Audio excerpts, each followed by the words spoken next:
নমস্কার বন্ধুরা, এই ভিডিওটা কাল্পনিক হলেও বাস্তব। তো এই ভিডিওটা শেষ পর্যন্ত দেখার অনুরোধ থাকলো এবং বেশি বেশি করে শেয়ার করে নিজেদের নিরাপত্তা এবং প্রতিবাদের ঝড় তুলে দাও। প্লিজ বন্ধুরা, প্লিজ এই ভিডিওটা প্রচুর শেয়ার করো।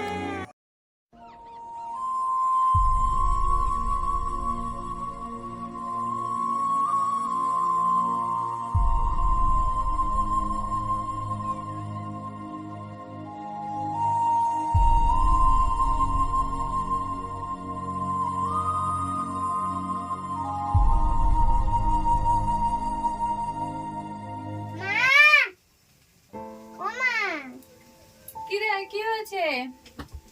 আমি আর পড়াশোনা করব না। কেন তুমি আর পড়াশোনা করবে না কেন? তোমার তো বড় হয়ে ডক্টর হওয়ার স্বপ্ন ছিল। পড়াশোনা না করলে তুমি ডক্টর হবে কি করে? ডক্টর হওয়ার স্বপ্ন ছিল, কিন্তু ডক্টর হয়ে আমি কি করব? কেন তুমি এমন কথা বলছো কেন? কেন মা, তুমি কি কিছু দেখোনি? মমতা দিদিকে যেভাবে খুন করা হয়েছে, তারপরেও কোনো বিচার নাই। তাহলে আমরা বড় হয়ে রাস্তায় বের হব কি করে? আমাদের সাথে তো এটাই হতে পারে। তুই ঠিক কথাই বলেছিস মিতু। আমাদেরকেও রাস্তায় মিছিলে বের হওয়া উচিত, আর পাপীদেরকে হাড় হিম করার শাস্তি দেওয়া উচিত, যাতে আগামী দিনে এই কাজ করার আগে সবাই 100 বার ভাবে। চল তোর বাবাকে গিয়ে আমরা বলি।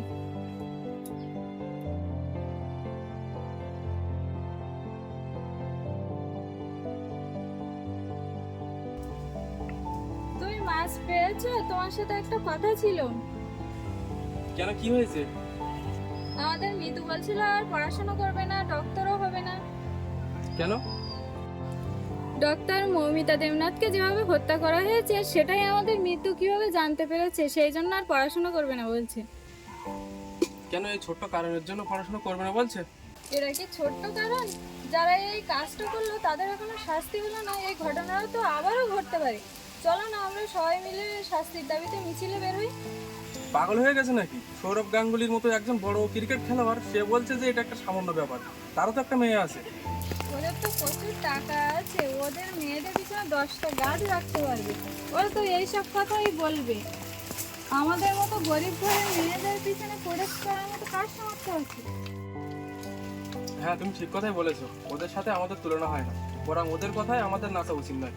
তুমি দেখো তো পরের ডেট কবে আছে, আমরা সবাই একজোট হয়ে মিছিলে যাই। পাপীরা যতদিন কঠিনতম শাস্তি না পায় ততদিনই আমরা মিছিল চালিয়ে যাই। আগস্টের 22 তারিখে একটা মিছিল আছে, তাহলে চলো সেখানে আমরা যাই। কোথায় সেটা? কাটুনিতে। তো বন্ধুরা, বসে থাকার আর সময় নেই। রাস্তায় একজন মিছিলের থেকে পাশে যদি আরো 10 জন থাকা যায়, তাহলে পাপী কেন, রাস্তার বুকটাও কেঁপে যাবে। তো সবাই ভালো থেকো, সুস্থ থেকো, ও আমাদের মা বোনদের সুরক্ষার জন্য চলো সবাই মিলে আমরা প্রতিবাদ জানাই। তো আমাদের গর্ব যে আমরা ভারতবাসী, তাই তো আমরা মা বোনদেরকে সুরক্ষা রাখি।